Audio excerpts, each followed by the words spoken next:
Hello, everyone. Dwight Woods again, Jeet Kune Do Rebel, and welcome to episode number 41 of the Jeet Kune Do Dialogues.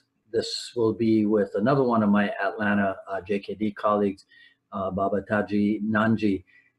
He's someone that I've known for many decades, but today you're going to help me get to know him a lot better, because sometimes, even though there are people that I've known for a while, when I get ready to do the dialogues, I kind of discovered that I don't know as much about them as I thought I did. So sit back and relax and enjoy episode number 41 of the Jeet Kune Do Dialogues with Taji Nanji. Yes, now we're good. All right, good. Now we're good. You got a light over your shoulder there. Yeah, I'm just moving away from the charger. So. All right. What's up, brother? I'm good, man. How are you? Belated Merry Christmas to you. Yeah, well, you know, I'm hanging in there, having fun. I'm looking forward to this. I just did a separate intro, and I pointed out to the audience that I've known you for a number of decades. Forever.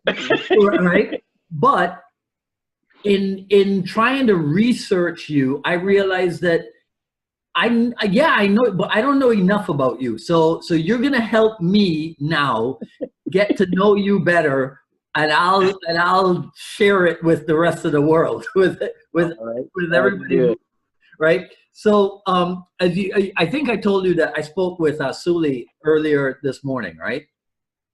Yeah. He sent me a message, text message, and said, told me to rock the interview. Okay, I'll try not to embarrass all of us.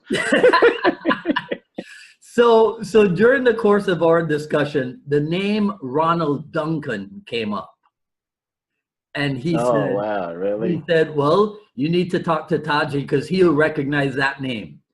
So I'm gonna call out a bunch of names, and then we're gonna go through them one by one, right? William Oliver. Wow, William Oliver, yeah. Who's that? Incredible competitor. He's a New York legend, competitor, forms, fighting. Just an amazing martial artist. You know, left us way too soon. Okay. You know. Kareem Abdullah. Kareem Abdullah. Yeah. Very special guy. He's the first black man to create his own system of karate in the Northern Hemisphere and in the United States in general. He has a system called the KA system that he created back in the early 70s. And he was all famous for his fight that was on pay-per-view and aired worldwide back in 1975 as the undercard when he fought Jeff Smith as an undercard for the Thrilla in Manila with Joe Frazier and Muhammad Ali. Mm-hmm. Okay. I did all these by memory, okay? I didn't look up any of this stuff. Ron Van Cleef. Ron Van Cleef, I was just with him last month at the Urban Action Showcase in New York in Times Square. No way. Of course, we know him as the Black Dragon. Yeah. Tayari Castell. Oh, gosh. Now we're getting really cool. Tayari Castell. Oh, wow. Living legend again, one of my teachers, again. One of the people who's just a stalwart in terms of his history in martial arts, you know.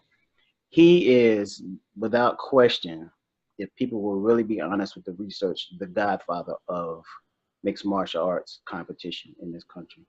Because he and Little John Davis, which was the top students of Dr. Moses Powell, had a televised fight that was televised on Wild World Sports with 20,000 people in the arena, and millions of people all over the world saw that fight back in 1974. People don't talk about it in those terms, but that was way before the Gracies and the UFC and everything. Aaron Banks, who sponsored a huge event every year called the Oriental War of Self-Defense, put on that show, and he was instrumental in putting that fight together. Right. Huh. Okay. Well, you just mentioned Moses Powell. Right. Yeah. Yeah. Another one of my teachers. Yeah. Another phenomenal artist. Another living legend. And one of the funniest men you would ever know. He could have easily had a career in stand-up. He was that funny. So throughout your martial art life, you have surrounded yourself with greatness. But how did you come? Yeah, and I've been real quiet. Huh? Yeah, and I've been really quiet about it because I didn't, you know, I'm a product of the 60s and the 70s, so we really didn't look at these people Right. in those terms. You know, it was just our teachers, and we admired them greatly, and we just wanted to be like them. Yeah. So.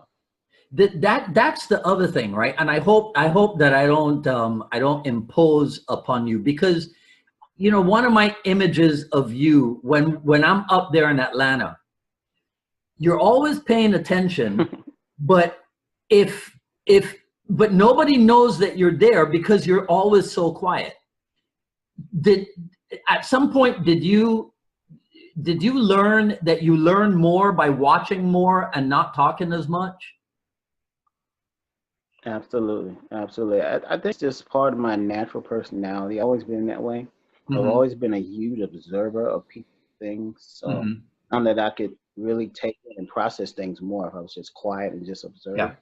Now I take a lot of it, you know, mental and otherwise. Right.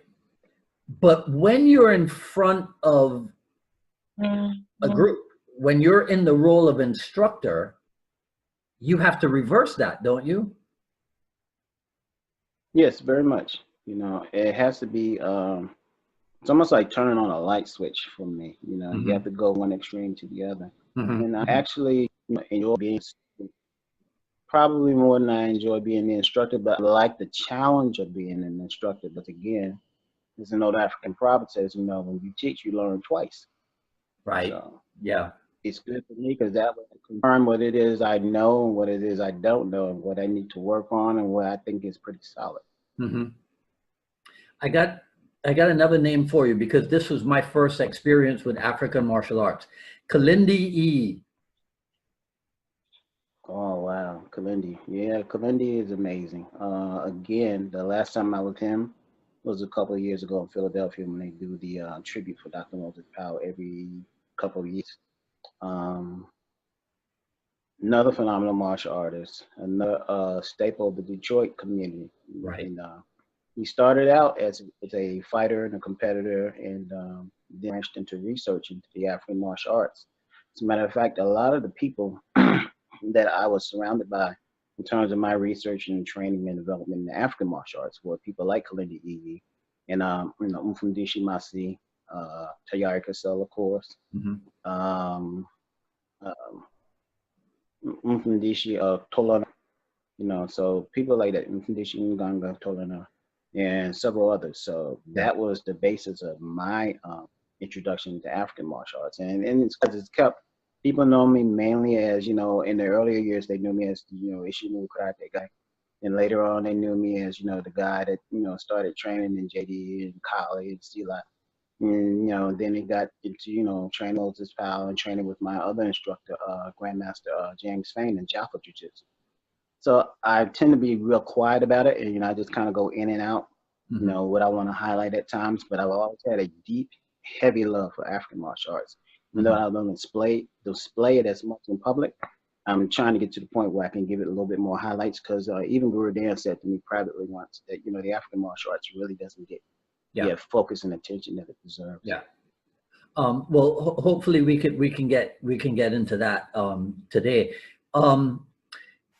You mentioned your research into African martial arts. So, like I said, my first experience. Oh, by the way, have you ever seen the video of Sifu and Asano at Kalindi's place in Detroit with the drumming? No, that one I haven't seen. Yeah, I think they had like 10 drummers playing while. Yeah, I heard about it. Yeah, I've seen it somewhere. But so here's my.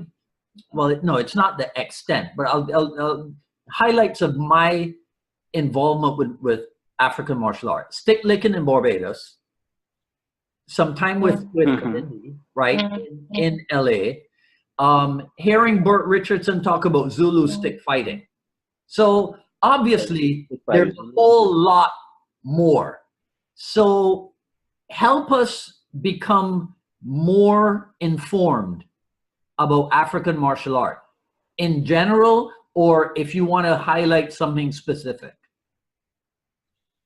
Yeah, well, I'll try to be as specific as possible and talk in some generalities in some areas. Well, the African martial arts are the oldest known systems of fighting known to mankind, and it can definitely be proven by just a simple trip to what people refer to as Egypt, and back in the ancient days they referred to as Kemet.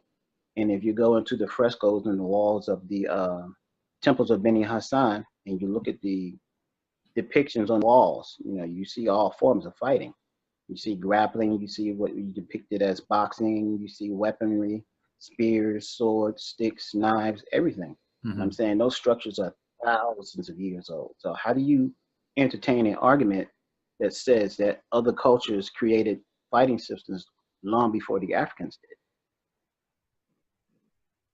Right. And you have to understand that if you understand history, Africans traveled all over the world. Right. You know, they migrated everywhere. They weren't just stuck on the continent. Right. You know, they refer to Pangea, but they moved about. You know, so if you understand that every group of people is defined by land, language, and culture, then you have to understand that they bring a little bit of all of their stuff with them wherever they end up. So, you know, even when Gurdjieff says things like, you know, the Chinese were good stewards of being able to codify and structure material that probably they were influenced by, you know, but not necessarily that they created or, you know, structured on their own. You know, so he said they've been good at that. You know, they're good at documenting and structuring and organizing. Whereas, you know, it was different for other cultures because you just learn just by doing. You didn't do a whole lot of structurally documenting everything, you know, and you were taught in a certain manner whereby even with the griots, when they told the story of when they went to battle or when this family history goes from generation to generation to generation, it was the same with the African martial arts. You had to actually learn the history of the art. You had to actually learn the physicality of expressing the art. You had to actually learn the cultural significance with the art. And even with a lot of the dances, you know, a lot of the dances in African culture, when they did with the warrior dances and things like that, these were depictions of what happened in battle, but they did it in the form of a dance. So it could be expressed, which is why you have those connections with things like capoeira. You know, when they say capoeira is a dance, capoeira is a fight, you know, that is a signature across the board with all African martial arts, no matter what form of martial art it is, and no matter what region of the continent it comes from. Even when you're down to the stick. We all know that the stick is the oldest known weapon known to mankind. Right. And every culture had, just about every culture, even the Europeans, had a stick fighting art. Yeah. Okay. Let's go back to your start in martial art. You know, here's another thing I don't know. Are you an original Georgia? Are you from Atlanta? No, I'm not. Okay, well, let's start there. Where are you from? See, because here's the thing, right? Here's the thing. You're like an ageless soul. You know, you've looked the same ever since I've known you. So fill in some blanks for me. Where were you born? Okay, I was born Brooklyn, New York. Oh. And I was raised in several areas of the country. I lived in Florida, you know. I lived in, of course, Georgia, New York, New Jersey. You know, I was all over the place. And that's basically how, you know, so I came up, like, again, you know, I'm a product of the 60s and the 70s. So I came up through the Civil Rights Movement and the Black Power movement and, you know, so on and so forth. The disco era. You know, studios in New York, yeah. So that's why, because Ronald Duncan, Moses Powell, Ron Van Cleef, Kareem Abdullah, William Oliver, they were all out in New York? They were New York legends, every last one of them. Yeah. Yeah, right? Homegrown New York legends. My God. Now, yeah, see, because now that I'm thinking about that, so how did a kid growing up in New York in the 60s and 70s decide where the heck he was going to train? Well, here's how it happened. Of course, you know, you can relate to this because pretty much all of us as instructors in the ensemble can relate to it. You know, Bruce Lee was a huge inspiration during the 60s and the 70s. In 1960, I think it's like 1967, you know, my dad started training me in boxing. You know, my dad had boxed in the Army and things like that. And he had visions of me becoming a Golden Gloves champion. So he wanted to train me in boxing, and I loved boxing, you know, because we would sit and watch boxing matches. He would analyze the fights for me and stuff like that. Yeah. So I grew to love and appreciate it. Yeah. And he also said, because, you know, I'm, you know, product of Cuban and Jamaican heritage, you know, and like I'm a hothead. So, you know, it's like I would get in a fight, but the person that, you know, I'm not going to lose the fight because I'll do whatever it takes. And, you know, I'll take a trash can and hit you in the head. You know, so if I'm going to lose fighting. Yeah. You know, so he kind of looked at that and said, you know, you need to kind of structure that. You know, you need to learn how to fight. So, you know, one day, you know, we're watching this guy on TV, you know, with a black suit on and a chauffeur's hat and you know, he's kicking and punching people. You know, of course, we know that as Bruce Lee playing Kato in the Green Hornet. Right. And I'm sitting here fascinated by this. And I'm telling my father, you know, Papi, you know, you look, you know, you teaching me just to hit guys with their hands. And, you know, he gets to kick and punch. I want to do that. And he's like, no, you can. Yeah, no, I want to do that. I don't want to box. I want to do that. So we went back and forth, and there was a debate for a little bit. Then he kind of compromised and said, okay, look, here's what's going to happen. I'm going to let you do this karate thing that you like. Okay, that's what he called it, this karate thing. He said, but you still got to box 3 days a week. So that's what happened. He trained me simultaneously in boxing. And I went to go train, and he found this place. It was called the Neighborhood House in New Brunswick, New Jersey. We were living in New Jersey at the time. Okay. And I started training in the art of Ishinu Karate Do, which is an Okinawan karate system. Right. You know, yeah. I mastered the system. He passed in '75. And my instructor was an instructor by the name of Richard Gorell Jr. And he was part of the lineage of black belts that were created under Gary Alexander. Who was a so see, I remember I mean, you say Gary Alexander, and I immediately have this vision of like a U.S. Marine with a square jaw. That's him. Right? Yeah. Right. He still looks like that. You know? But, you know, his lineage comes out of that, you know, Don Nagel, Gary Alexander, and then my instructor's instructor was Fred Brown. You know, we called him Freddie Brown. Master Freddie Brown. Yeah. So he trained under Don Nagel, and that was the lineage that came down to me. So I was part of that lineage, and I trained. Man, you know, old school training was like a trip. You know, you trained till you passed out or threw up or whatever, or both. You know, and they would take you out and revive you and send you right back into the fire again. You know, conditioning was ridiculous. You know, I laugh a lot of times when I look at the old school training now and what we do now in modern day society. And, you know, we have 1 hour classes where, you know, classes back then were like 2, 3, sometimes 4 hours long. Right. You know, and an hour was just the warm up. That's it.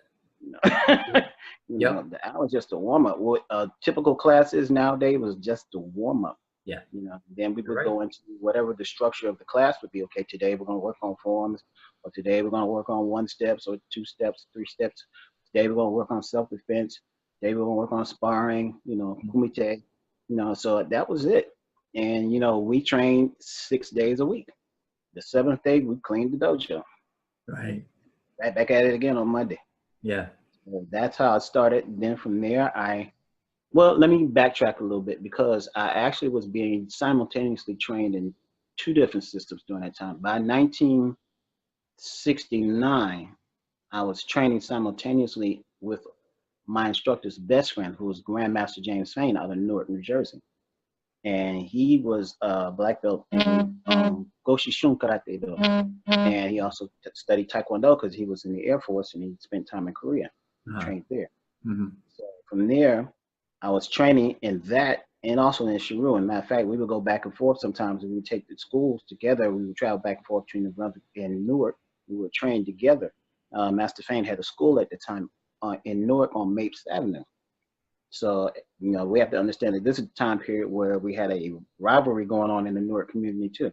You know, you had the Turtle system, you had the KA system, you had people like Grandmaster Fane's school, you know, the Goshishan people, and they were always going at it. You know, everybody always wanted to prove that they were better than the other one. You know, all the time in tournaments, you know, you would beat the snot out of each other. You know, and back in that day, you know, you wouldn't say good fight, you said good rumble blood.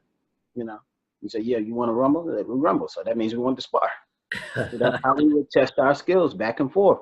So we developed a camaraderie of warriors that said, okay, you know, if you can give me a good fight, I respect you. Yes. You know, outside of that, I don't respect you, because we have to understand that we also had to use this for real on the street sometimes. Yeah. I mean, for me, there was a period of time when I had to fight to get my way to school, fight to get back home, fight to keep my lunch money, fight to go outside and play, all that kind of stuff. It was crazy, you know. So, but of course, with all that fighting, you were using Brazilian Jiu-Jitsu, right? Because remember.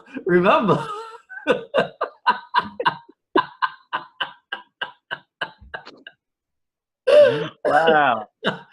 Yeah. Okay. All right. Continue. Sorry to interrupt. No, that was priceless. Brazilian Jiu-Jitsu. Okay, I gotta remember that. Yeah. Right. But anyway, that's how it went. And you know, as we get further into the game, by the '80s, that's when I started training more into Gojuru Karate. And another one of my instructors' friends, a guy by the name of Antonio Echeverria, who was Puerto Rican, New York, Puerto Rican, and he trained me in Goju Karate because he trained in Japan. And he actually was part of Gogen Yamaguchi's lineage in Goju. Wow. Yeah, so yeah, I you know, when I look back now, when I hear stories like this, right, I go, man, no wonder I had no friends in Barbados, because all those names that you're talking about, I'm still living in Barbados when you know, so I pick up on all of this through the magazines. Right.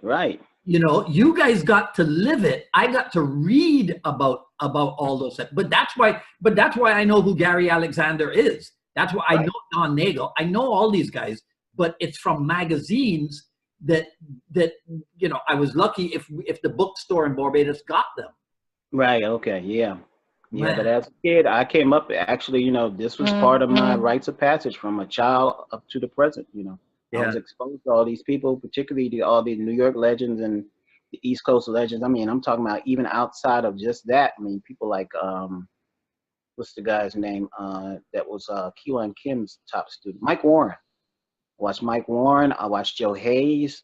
You know, I watched Hawk Frazier. All these guys. Amazing martial artists who never really got their due, you know, because of the time period, you know.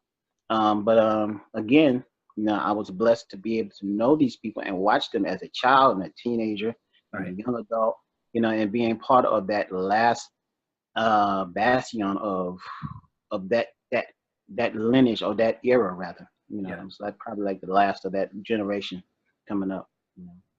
Well, I mean, so when you hear, I mean, we you know, we made the joke about Brazilian Jiu-Jitsu, and I hope that nobody thinks that we're actually trying to say that Brazilian Jiu-Jitsu is ineffective. We would have to be idiots to have that opinion. But when you hear people say, oh, well, you know, in the old days, you know, they didn't really train realistically. What's your comment? What's your comment to that? You know, I say the same thing that Guru Dan said on his Jeet Kune Do video. You know, when they talk about Jeet Kune Do and what it is and what it isn't, and how they said Bruce did this and didn't do that. I'm just like, you know, they weren't there. They don't know. Right. Yeah. And then the latest, well, one of the latest ones is, oh, well, Bruce Lee didn't have a fight record, so you know, what is, so he couldn't possibly know anything. Well, here's my take on it, and you know, I have a couple of contemporaries that kind of don't really for lack of a better term, you know, in the black community, say they're not really feeling Bruce Lee because they say, well, he wasn't a real fighter. You know, he wasn't a fighter. He didn't fight anybody. Well, my position is, no, he didn't compete. Right. But I think it's kind of ludicrous to say that he's not a fighter and that he didn't fight anybody, because that's always his mentality. He's a fighter. Yeah. And even in streets of Hong Kong, that's what he did. He was a fighter. You know, he was a knucklehead at best, and he got in trouble a lot, and that's how he ended up in the United States. But so you can't take that attitude to say he wasn't a fighter just because he didn't fight in the established tournament arena of that time period. You know, he didn't fight a Chuck Norris in public, or he didn't fight a Joe Louis in public, or he didn't fight a Fred Wren in public, or he didn't fight a Skipper Mullins in public, or he didn't fight a Mike Stone in public. But these are some of these same people that I mentioned, are the same people that gravitated towards him. Right. For some reason. Yeah, so exactly. Substance there, you know? Yeah. And you had to have seen something in him that tells you, well, I don't necessarily feel comfortable being able to say he's not a fighter. Because I see something here that I'm resonating with, and maybe I can glean something from this. You know, so their experiences were that they did make contact with him, and obviously it probably improved their martial arts to some degree, on some level. And just if you know the history back during that time period, you know, outside of just full contact karate, and you know, when I was coming up, you know, we had like maybe semi contact, but it was still full contact to us because we were still getting our teeth knocked out and all that kind of stuff. Exactly. Prior to the invention of safety gear by Grandmaster Henry. Right. You know, so we were going at it, and I'm saying the only people that were really training like that, just all out contact with gear on, were the JKD people and the Bondo people under Dr. Mung Ji. And I know that, I saw it. Yeah, I'm old enough, even though I don't look that old, to know that that's what happened, because I saw it. The Bondo people were training like that, the JKD people like that. Everybody else was pretty much still into, you know, oh, I got close enough to hit you, and I could have just knocked your face off, so I get the point for that. Yeah. You know, I can contact to the body with kicks, you know, but, you know, that's about as far as it goes. Yeah.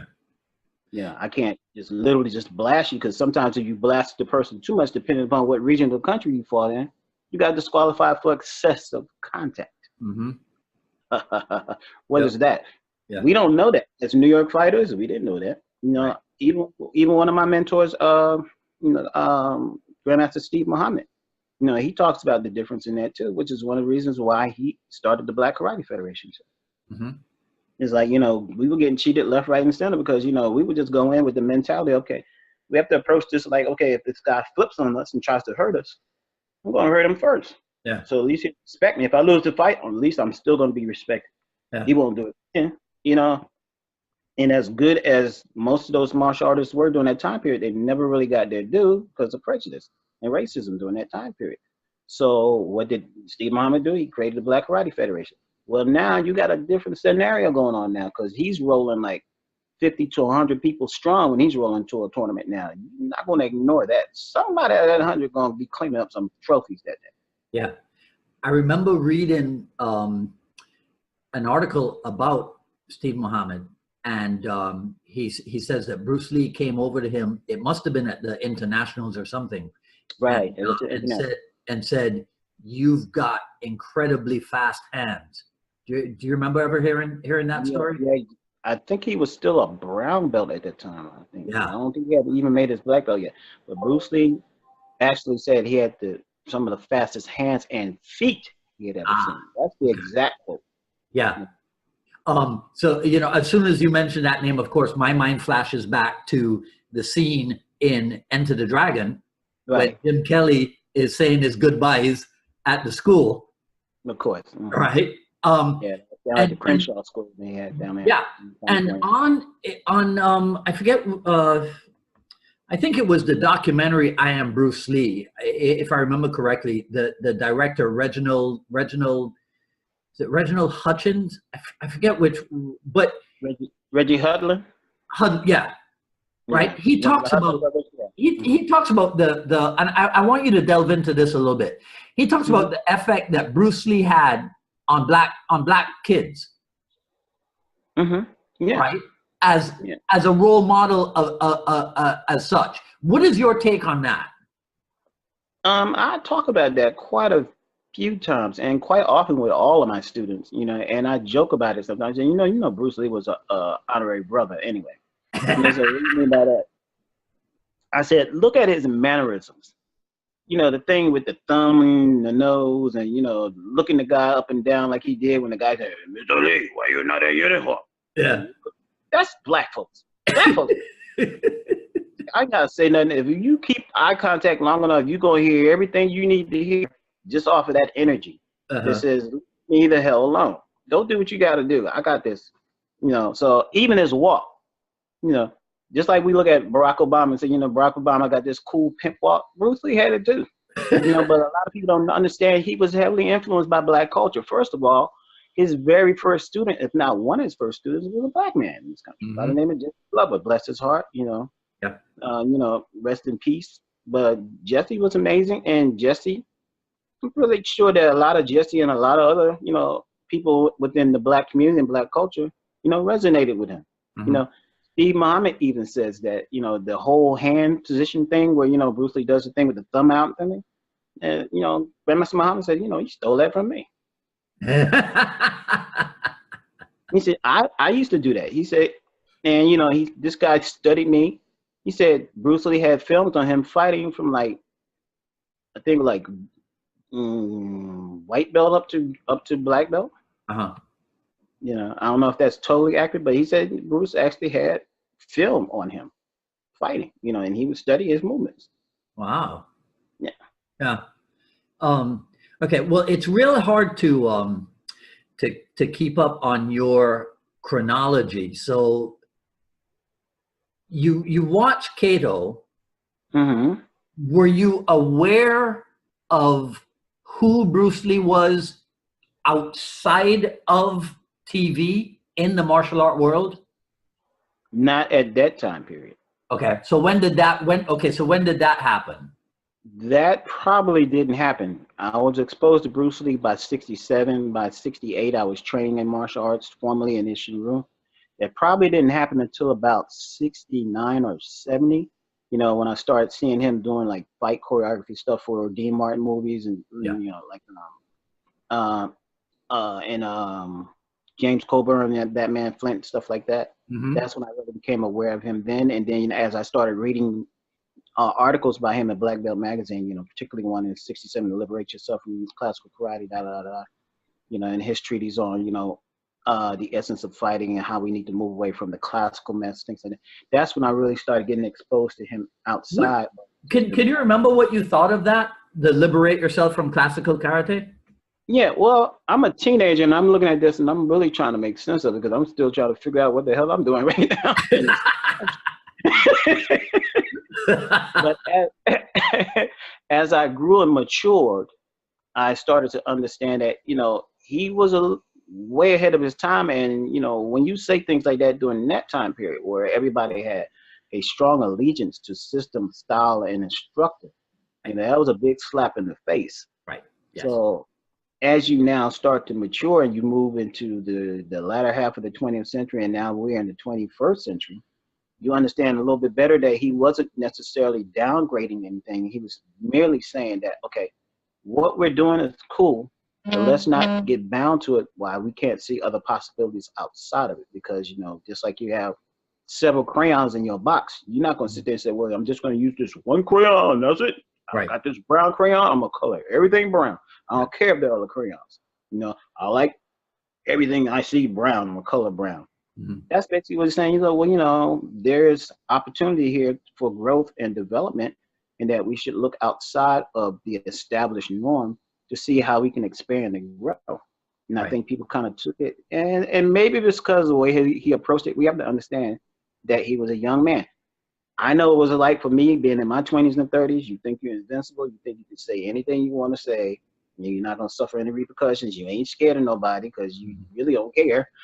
And, you know, and that's probably the way it came out. But, you know, the other part I think people miss is that it was the passion behind what he said. So, yeah, it might come out wrong sometimes. Yeah, sometimes it might be read as him being arrogant and brash. You know, but you have to understand this is a man child still developing into somebody that's going to be pretty phenomenal, you know. And no matter what you say, we have to be honest about the contribution that Bruce Lee made to martial arts, you know, and he changed the landscape tremendously. Yeah. And because of his insight and his vision, a lot of things that people start to notice now are now being more beneficial to people on the back end. I tell people, you know, when you make the analogy about the UFC, I say, you know what? Let's do a timeline analysis. What do the people wear when they compete in the UFC? Well, like little spandex shorts, stuff like that. I say, well, you ever seen Enter the Dragon? Yeah, okay, well, you ever see the opening scene, the fight scene, Shaolin Temple? What are they wearing? Okay, do they fight with gloves in UFC? Yeah, okay. You seen the scene in Enter the Dragon? What were they wearing? I said, so now you tell me, is that not a man who was a visionary or way ahead of his time? Right. And he said that strikers would learn to grapple and grapplers would learn to strike because they have to learn balance. Yeah. You know? Yeah. It's a weird thing. It's how did he know? How did he know to put that into his movie and finish the fight with a submission? How did he know? You know what? I think that from an African perspective, and this is me talking as an African, in African cosmology, we believe that everything is energy. So, you know, thoughts are forms of energy and they travel. So I'm saying it has been conceived in the past ahead of you, then it's to resonate on my after you. You know, ideas as opportunities don't go away. They just go to somebody else. That's why we've had instances all the time when we know people said, you know, that was my idea to create that thing. That guy jumped on the idea and tons of money from it. I should have just gone and done it when I thought about it. Yeah, because everything is energy. So if you didn't move on it, that's your fault. It's not the other person's fault. And I think that a lot of things came through Bruce Lee because of the way he approached life and left himself into that ethereal understanding of, okay, these are ideas and energies floating around in the universe. You know, you pick and choose what you want, and you know, if you're gonna do something with it, do the best you can with it. You know, because he really didn't look at things in the limitations, which is why he used that word limitation so much in context of freeing yourself from limitation in your approach to life, limitation in your approach to martial arts, limitations in your approach to humanity. You know, he was always out, you know, removing the boundaries. And I think a lot of this stuff just came through oscillants for him. It came from where? I'm sorry? What you just mentioned, the way he looked at things, is there a branch of African philosophy that would encapsulate his approach? Yeah, it's in several different parts of Africa. That's why I tend to teach whatever I teach, JD, Holly, Slut, whatever I'm teaching, I always teach it from an African perspective. I'll teach it with an African flavor. Sometimes I even move away from the terminology. I don't use Chinese, I don't use Cantonese, I don't use the Tagalog, I don't use the Longo terms, I don't use the, you know, the Bahasa Indonesian terms. Sometimes just straight to African languages that I use to make point, and most particularly Kiswahili. You know, I speak 4 African languages, and I just try to make sure that I give that flavor to it. Because here's the thing, Dwight. If we know that the Africans were the first people to create civilization and establish what we know as sizable, you know, living, and I said that everything's defined by land, language, and culture. Well, Guru makes that point all the time. You know, he said, you know, you sitting there and you describe a kick to me. Okay, well, show me that kick. What do you call that? Well, Filipinos might call it side. You call it yokogeri, you know. In another system, they call it something else. But why are they calling it that? It's the same technique because it's being defined by land, language, and culture. So there's nothing new under the sun to say, you know, it's just a different interpretation and expression of what already existed. And again, since we're functional beings with 2 arms and 2 legs, they put so many ways to move. But the presentation is always different. You know, it's like saying, okay, what kind of chicken do you like? I like baked chicken. I like fried chicken. I like sauteed chicken. I like Chinese chicken. I like Cajun chicken. I like whatever. Yeah. But the common denominator is the chicken. You're not going to change that, but you can change the presentation.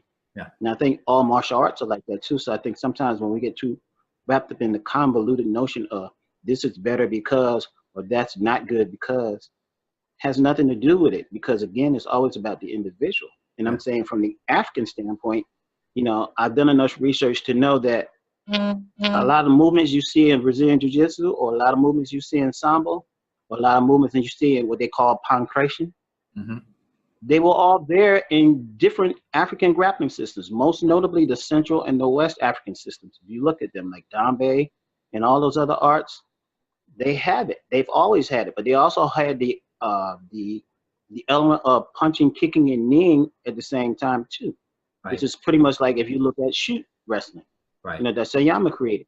Well, it's the same structure. It's just being presented differently. They format it differently. And it's the format that makes the distinction from art to art. You're not doing anything different, you know? You're just presenting it differently. How much of this have you shared with Sifu and Asano? Oh, tons. We have these private conversations off and on all the time. And the last time we had a really deep, that was probably 2008, when I spent probably about 45 minutes to an hour in his office. It was right during our Legends that year. And talked about it. He showed me a book. And he says, it's this big black and white book, had pictures of guys that looked like they were all over Western and Eastern Africa. He said, you know, those are Filipinos. I said, get out of here. It would have been like you were looking at the Akan people, the Watusi people, the Kikuyu people, the Lua people, the Igbo people, the Hausa people. They all look like all those African groups. And he says, no, those are Filipinos. I said, are you kidding me? Then he showed me another book that a friend of his gave. No, not, excuse me. That a friend of a student gave to him. And that was one of the books that he compelled me to get a copy of, because he actually let me borrow his out of his library. It's called African Arms and Armor. This book is a complete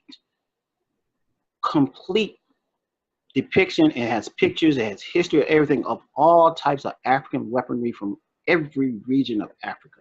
Wow. And I was so enamored with that book that I actually went and ordered my own copy. And when he came back the next year into Atlanta, I had his book ready for him, and I showed him. I said, look, I got mine now. I said, can you autograph mine? I gave him back his. But so, Dwight, what blew me away is that he said, no, just keep it as long as you like. Because remember, I was telling him I was doing research, because if I ever get my lazy ass up and really focus, I'm trying to finish this book on, you know, the introduction to the influences of the African martial arts on the major martial arts of the world, because I'm trying to show people that there is a connection to Africa in just about every established martial art. Yeah. So Sifu Dan is an honorary brother also, huh? Oh, absolutely. Absolutely. When he walks, right? But Dwight, you know what? Being funny, here's the thing though. When I tease him about that, and I do him like that all the time, here's the skinny. You know he grew up, right? Stockton. He grew up in Stockton. Yeah. Okay, now you've been to Stockton. You've been with Instructor a long time. Yeah. So now you know that region of California, Northern California. Yeah. You have Monterey, you have Stockton, right? And you have Salinas. Well, Dwight, you know how it's set up. You got one side is all the black community, other side is the Filipino community. Now Dan went in and out between those. Right. You know, he's on a football team in high school was predominantly black. Right. He'll tell you in a minute. He tried to play like a black guy that was like 6'2". And all his heroes are role models. Yeah, exactly. You don't think some of that didn't rub off on him? Hey, he's an honorary brother. I said, you know, I always tease him. I said, you know you're a brother, right? He just gives me that, you know, he gets that embarrassed grin he does on his face. But yeah, and I think it shapes his ability to be able to be colorblind, you know, for lack of a better word. You know, he's able to relate there because he sees all sides of the equation. Yeah. You know, he grew up in an environment where, you know, he had the Filipino culture. You know, even though he was more enamored with, you know, dealing with baseball and all that kind of stuff, and he was like, you know, Bobby Lou Jack and all those kind of guys, you know. But my thing is, you know, he understood the suffering of Black culture too, because he actually got to see that, where the stigma and the difficulty during that time period of coming up, as that type of person. Yeah, I know that you're close to Ron Balicki and Diana Inosanto. It was during my dialogue episode with her. It had never hit me before, but what Sifu Dan and Cedro Bruce had in common was mixed marriage. Yeah. In the 60s. Yeah, which was almost unheard of. I mean, it was almost like blasphemous, Yeah. Now, how do you get away with that without, serious repercussions? That had never dawned on me before. Yeah. Until Diana said something and pointed it out. And it speaks a lot to Guru Dan, because people really don't understand how spiritual he is, and he's been through a lot, for what it's worth. Yeah. People see all the successes and all the accolades that he gets, but people don't realize he's had a pretty rough life in some parts, He's been through a lot, but he just embraces the fact that everything's going to work out, that, God has me covered.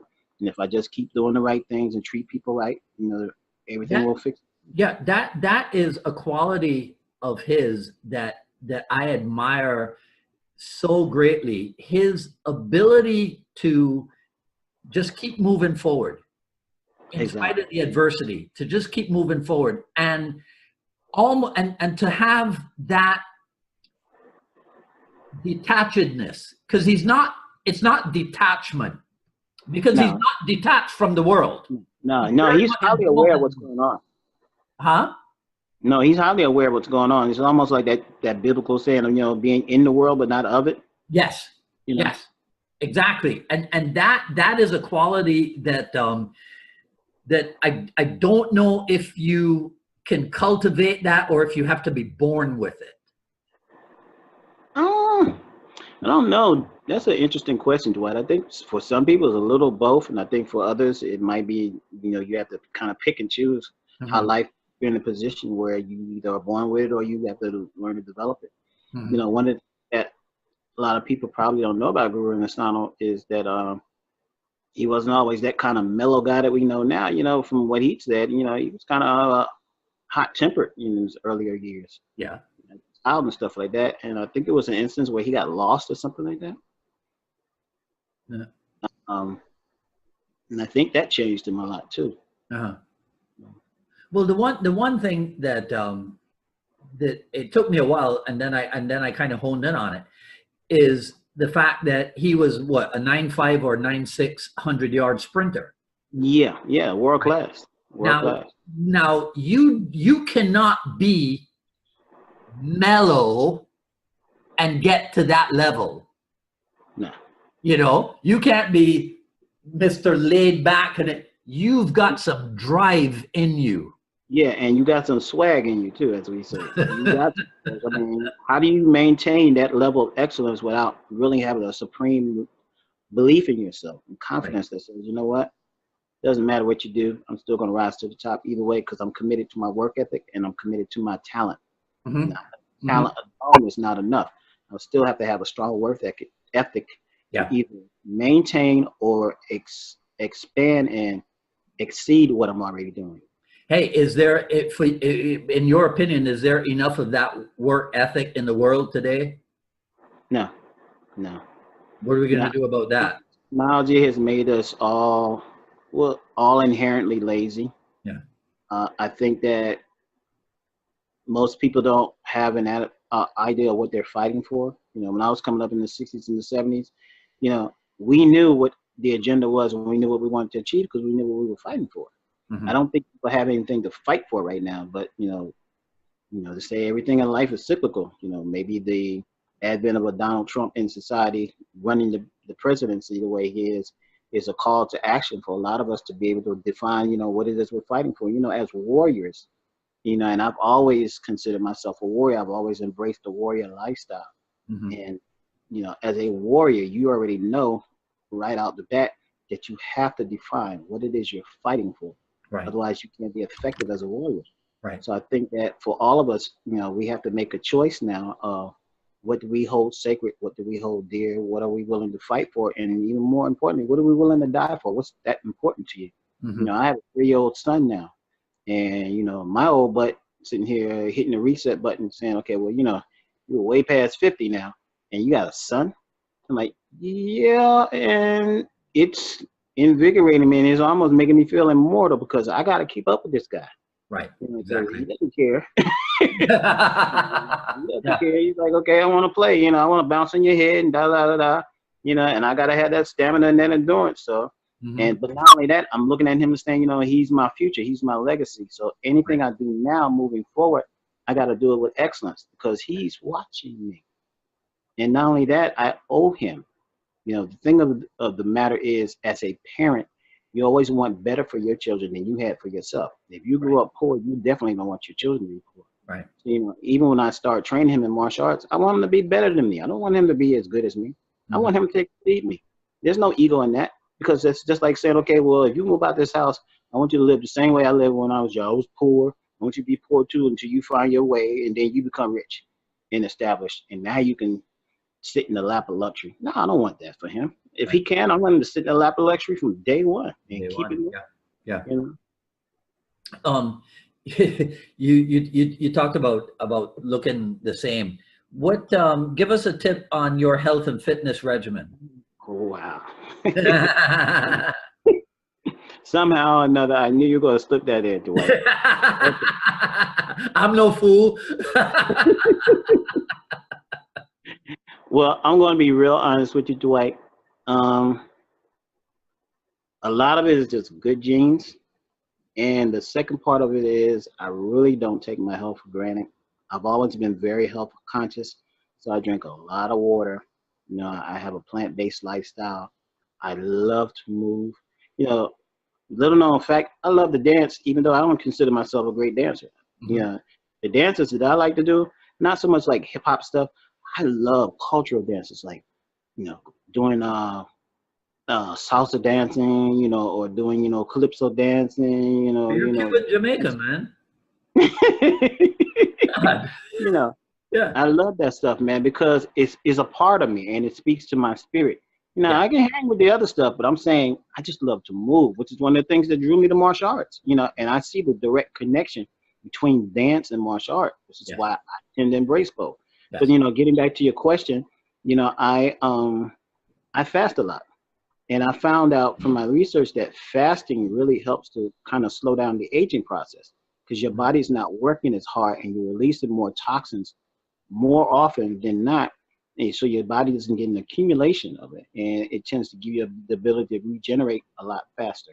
Okay. You know, so it's almost like saying, okay, well, you can have like well over 200 fights like somebody like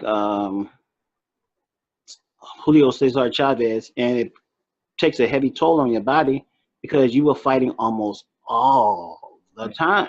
Yeah. And you never gave your body a break versus, okay, I had the same 200 fights, but, you know, I spaced it out, you know, and I gave my body a chance to recover. I gave my body a chance to recuperate, and I gave myself rest periods so that, okay, when I did go back in the fight again, I didn't feel broken down, and I could sustain this a whole lot longer career-wise as opposed to me just taking every little fight that comes along, you know, and just wearing my body out. You know, Gurdon talks about that a lot, you know, in terms of longevity. Says, you know, you have to learn to adjust your training for your age and your lifestyle. You know, you're not going to be the same at 30 that you were at 20, and you're not going to be the same at 40 as you were at 30. You know, and 82, and I'm still marveling at the fact that the way he moves at 82, I hope I can move half as good as he does at 82. Yeah. So I take a lot of cues from him. I take a lot of cues from Dr. G. I take a lot of cues from a lot of my teachers that I say, you know, I'm now doing heavily comedic yoga. You know, I was doing some other forms of yoga before, but now I'm doing comedic yoga through a guy by the name of Yasir Hotep. And he's based in Chicago, but his daughter lives here and she has a comedic yoga studio here in Atlanta now. So I'm doing a lot of work with her, really delving really heavy into that now. So that's been helping a lot, you know, particularly because, you know, you start to feel things not working the same way they used to as you get older. You know, so you got to be a little bit more smarter in training. And the main thing I concentrate on more than anything else, Dwight, is my core and my hips. If you can keep your hips open, those hip flexors and everything flexible in your spine and your hips and your core, that is really the whole secret behind everything else, because everything is connected to that. You know, so you can maintain, you know, your flexibility a lot longer. Yeah. Your movement becomes more fluid. You know, your stability in terms of your thoracic region and everything else becomes a little bit more solidified and more in sync with you being able to sustain the type of movements that you like to do, whether you do it hard or soft. So you mentioned the fasting, which I guess is a term that you can use for the modern day people and their what do they call it, Intermittent fasting, right? Intermittent, whatever.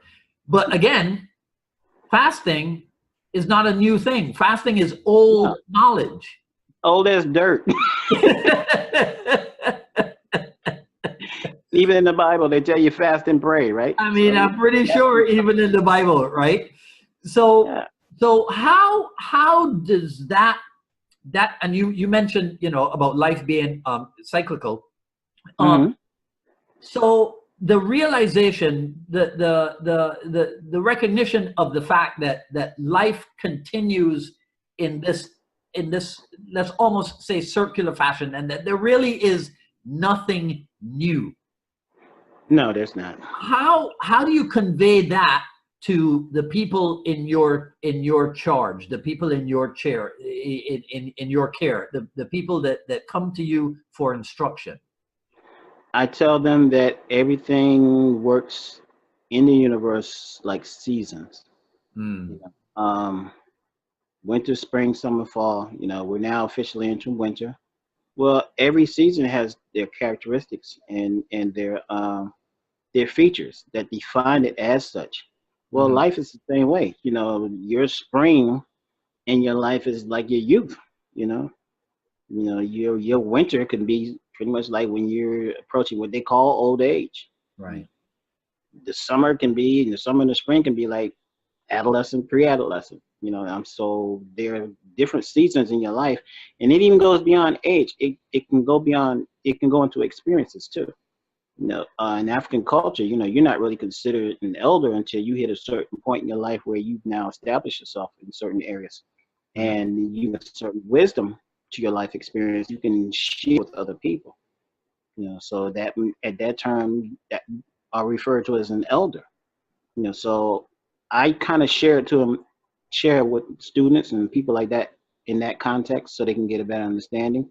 Yeah. You know, and even you know, when you look at literature, they have phrases that they use. You know, the winter of my discontent and da da da da. Well, you know, there's a symbolic significance behind those kind of phrases. Right. And if you understand that, you know, we're born to die, quote unquote, and I don't really believe in death. I think death is just a dimension of existence that we move back into, because we come out of the world of no form into the world of form, and we go back into the world of no form because the ethereal world is eternal. And, you know, we have a spirit that we exist in on this plane, in a temple we call a body, you know, that has a form and it has a vibration and frequencies that allows us to be able to function on this dimension.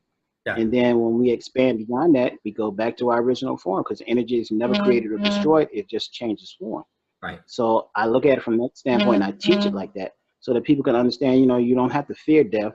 But not only that, you don't have to fear life either, because it's all part of one experience. There's an interesting post on Facebook sometimes that I see. It says, you know, what if we die and find out, you know,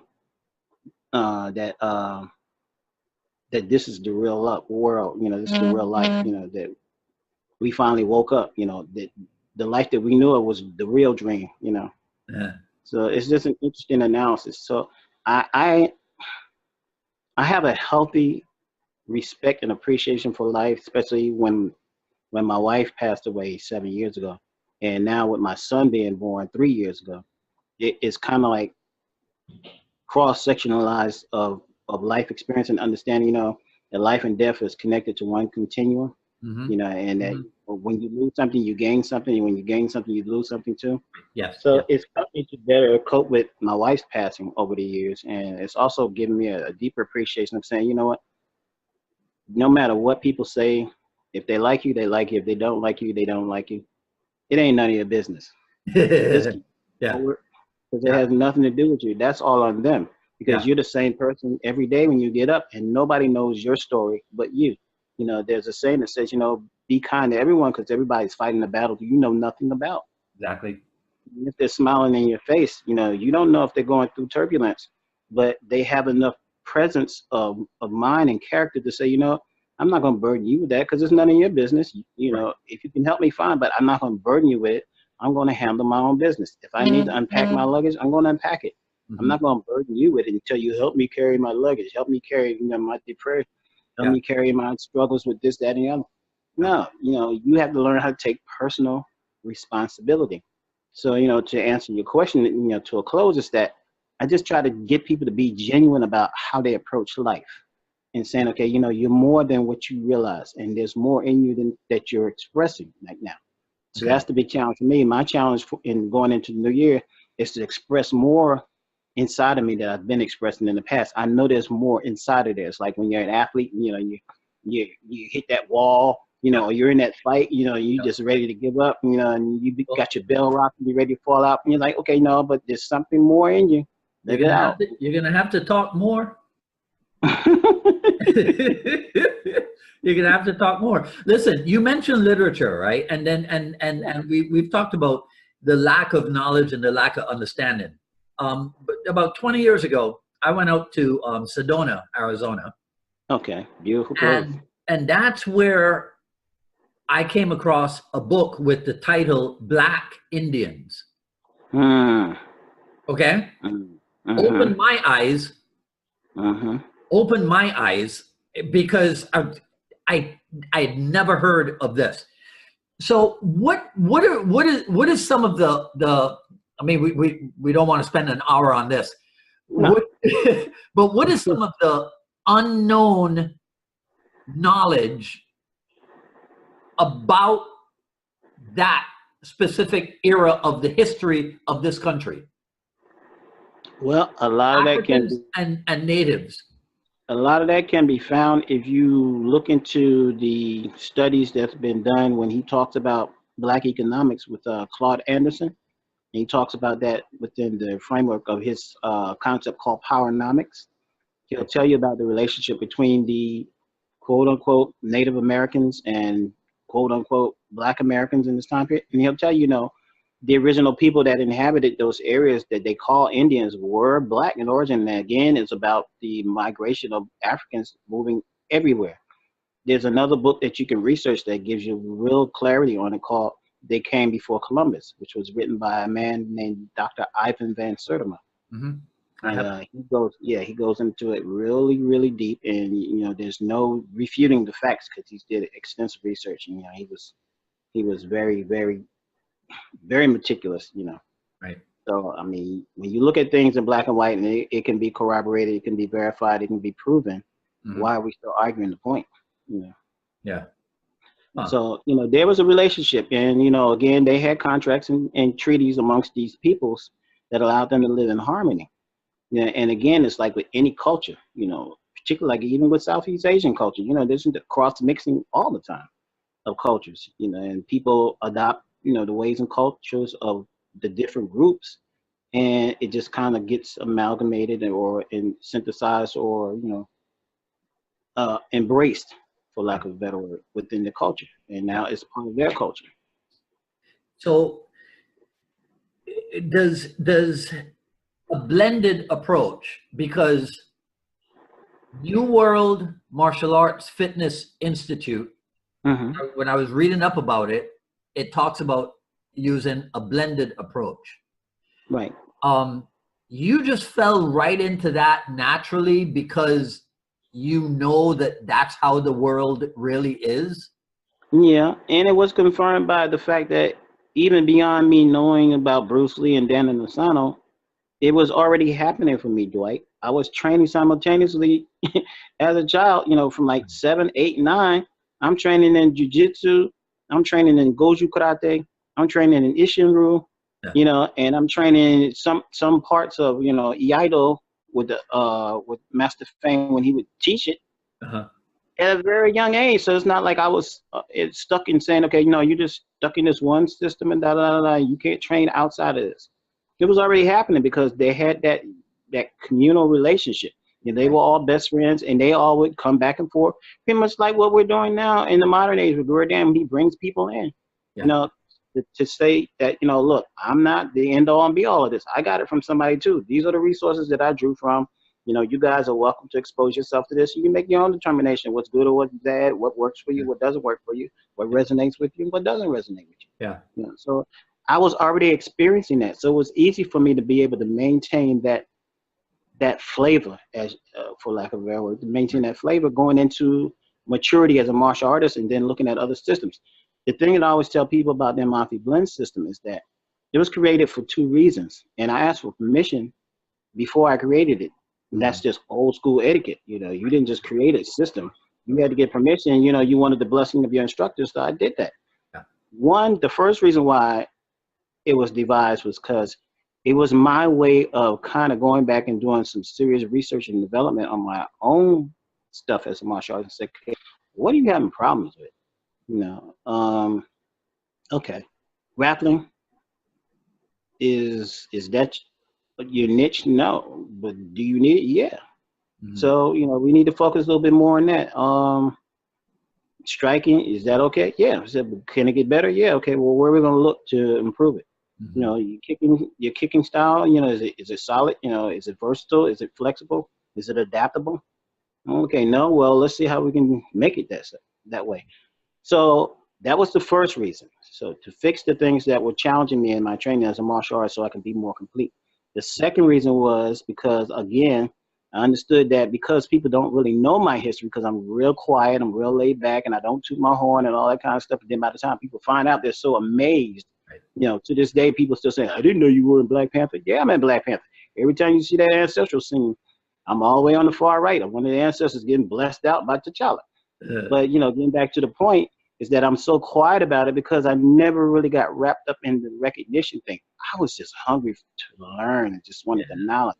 I just wanted to see how it affected me overall as a person. So I stayed focused on that. So I said, okay, well, here's the skinny. You got all these influences now. What are you going to do about this? When you give credit to the influences, how are you going to do that? So I said, well, I can't call it one thing and then make it exclusively that, because that's going to leave out some people. And I can't call it this other thing, because then other people are going to get pissed off and say, well, you know, well, I influenced you just as much as the other person. How come I ain't getting no credit? Right. So I came up with the idea, you know, riding off of Guru Dan when he created Mafalendo. And he said he did that to honor all his instructors. Yeah. So I said, okay, cool. Well, that's an African approach anyway, because we do that as Africans anyway. You know, we acknowledge everybody, the ancestors, our family members, you know, our extended family, you know, and they are the ones that make up who we are. Yeah. So I said, okay, cool. This is what we'll do. The NMAFI blend system was devised, one, to solve the problems that I was having in my training and development as a martial artist, and see how I could take a scientific approach to it, which people would say, okay, well, that's a JKD approach. Now it's an African approach, because the Africans did what JKD did. Okay, and you wanted to make sure that nobody got left out or offended. So you did it to structure it to honor all of your instructors, no matter who it was that added something to that soup that you made called NMAFI blend. Whether it was Moses Powell, whether it was James Fain, whether it was Richard Gurrell, whether it was Tayari Cassell, whether it was Steve Muhammad, whether it was who else? Yeah, Dr. G, anybody, Ron Balicki, whoever contributed. This is an honor of all of them. That way, everybody can be proud of the fact that they had an influence and had an effect on my development, and that this was structured to honor them, but also to honor myself, and also to allow me to be able to teach something that is personal for me, because it was designed for me first, right, and others on the back end. Yeah, well, so that is Jeet Kune Do. Yeah, exactly. Yeah, you know, I think that that after all this time, people still lack this deep understanding of what it is that Bruce Lee was trying to say, what it is that Bruce Lee, you know, what he was trying to point out to people. They seem to have this idea that, well, no, it's got to be what Bruce was doing. That's because people are lazy, Dwight. Don't do the research. Yeah. What they have to understand is that even with our experience with Inosanto, the one characteristic that stands out about him is that he's a researcher. Bruce Lee was a researcher. Mm-hmm. You know, if you know the history of his library, then you know this man didn't just sit around just make up stuff. Right. He delved into every known system in that time period. He delved into areas that cross-lateralized what he was trying to do as a martial artist, if it contributed to making him a better martial artist. Right. You know, so people have to understand that there's more to Bruce Lee, there's more to the Jeet Kune Do experience than just saying, okay, I'm gonna take a little bit of this, a little bit of that, put it together, call it Jeet Kune Do. Right. No, that's Yep. not it. You have to go through a process. The process is understanding who you are as a man, and now understanding who you are as a martial artist, and how you're going to build this house called My Expression of Martial Art. Yes. And what tools are you going to use, and Yes. what experiences are you going to draw from to make that house? That's it exactly. See, that's it exactly. But that's what's scary, because people don't want to do the self-examination. No, they don't. Because it's too much work. People don't like to work. They're Right. lazy. They got cell phones to do everything for them now. They're lazy. Yeah. Yeah. Well, you know, well, your little one, with you to guide him, I think he might not suffer from that laziness problem. I pray that he doesn't, and give thanks to Dwight. And thank you for acknowledging him, because he is I call him my heartbeat and my masterpiece, because he definitely breathed new life into me, not just as a father and not just as a man, but as a martial artist too, because now I'm looking at, okay, you know, daddy's been, you know, in the background for a long, long time. You know, daddy needs to come out and, you know, start marketing himself more to give you something to be proud of, Right. so that you understand what his history and legacy was. You know, it's okay. You say, well, I'm not that big a deal. Well, yeah, but you're a big deal to somebody.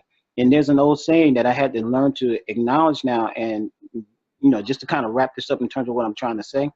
Every year I go through these personal rituals to prepare myself for the new year. Mm-hmm. And I'm almost at the tail end of this. There's certain things that I do on a spiritual level, certain things that I do on a physical level, that I'm do a self-inventory of the things that went well in my life, things that didn't, I can improve it, so on and so forth.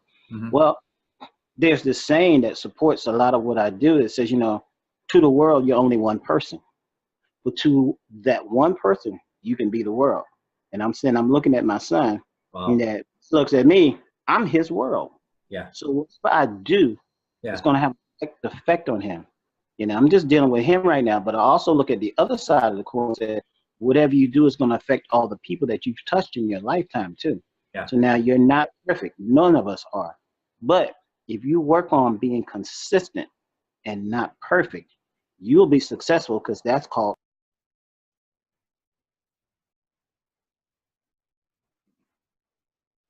He was consistent.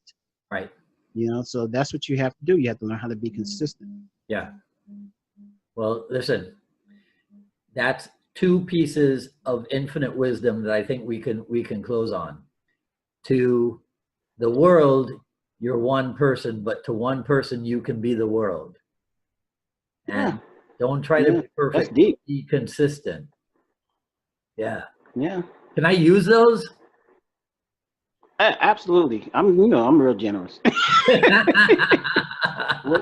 you know how Guru Dan always tells us, right? You know, people consciously or subconsciously steal from each other anyway, or they borrow us. Yeah. Yeah. All right. So yeah, you're more than welcome to it. All right. Listen, man, I appreciate your carving out some time for me today. This was a pleasure. The invitation, because this is quite an honor, you know, and I'm going to say this for the record so people know just what you mean to me. You know how it was back in the earlier days, you know, of instructorship, that, you know, you had to pretty much be sponsored by somebody. You know, you had to get their nod of approval in order to be part of the clan. And I'm proud to say that, Dwight, you were my sponsor, you know, and that you allowed me that access to be able to become a part of the instructorship under Guru Dan. So I'm really blessed to know that it also helped us to blossom into a wonderful, beautiful brotherhood and friendship that's still strong to this day. Thank you, man. You know, so I thank and I honor you for that, you know. And again, you know, just so people know the backdrop on that, you know, I would have made Instructor sooner, but there was a time period when my wife was going through a serious illness, you know, and then we come to find out later on by 2011 that it was cancer. Yeah. And Guru Dan would have these private conversations with me, say, you know, whenever you're ready to, you know, to make Instructors, let me know. And I told him, well, I'm not ready right now. My head is not there because I'm still worried about my wife. And he would always check in with me and say, okay, how's she doing? How's she doing? How's she doing? He says, well, look, you know, I'll do everything in my power when you're ready, but you take care of your family first. And this is why I will always be endeared to him, because he is more than a martial artist. People have no idea No what kind idea. of man he is. Yeah.